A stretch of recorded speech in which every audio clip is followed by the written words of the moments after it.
Well, we're back here at the plot that we burned a few days ago, and unfortunately we had looked at the weather and we didn't think we got any rain here, but we got a little bit.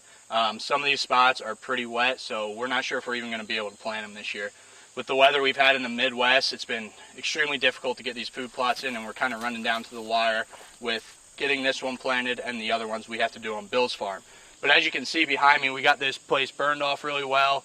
We got a really good burn, and we're going to be putting in Big and Beasty into this plot. We got a redneck right here off my left shoulder, and then we're going to have a tree stand back in the corner here.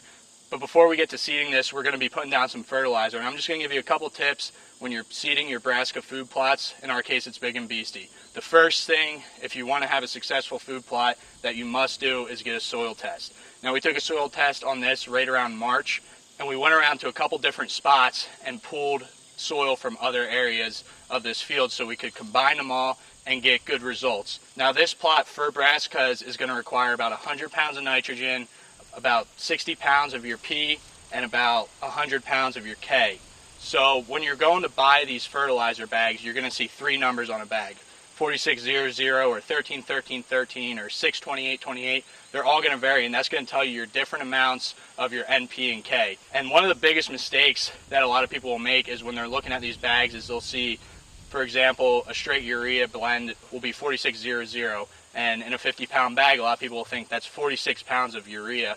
But in reality, that's 46% of that bag is urea. So for a 50-pound bag, you're looking at close to 25 pounds of urea. So we'll put 4 bags of that on this plot, and that'll get us to our 100 pounds of nitrogen. The next types of fertilizer that we're going to put down are 131313. That's going to be your basic starter fertilizer. It's got 13% nitrogen, 13% P, and 13% K.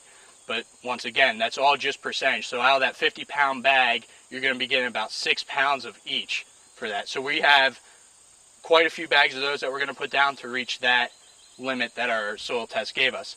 Same for the potash. We have a few bags that are going to get us to that limit of about 140 pounds.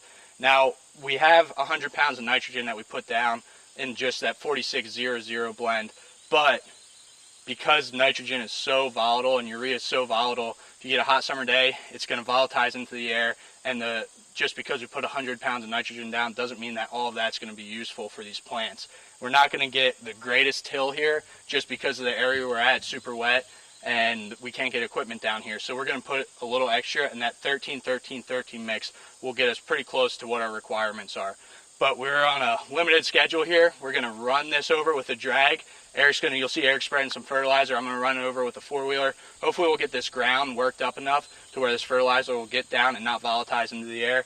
We'll hopefully get our seed in the ground if it's not too wet, and in a few months we're going to have a great Big and Beasty plot right here.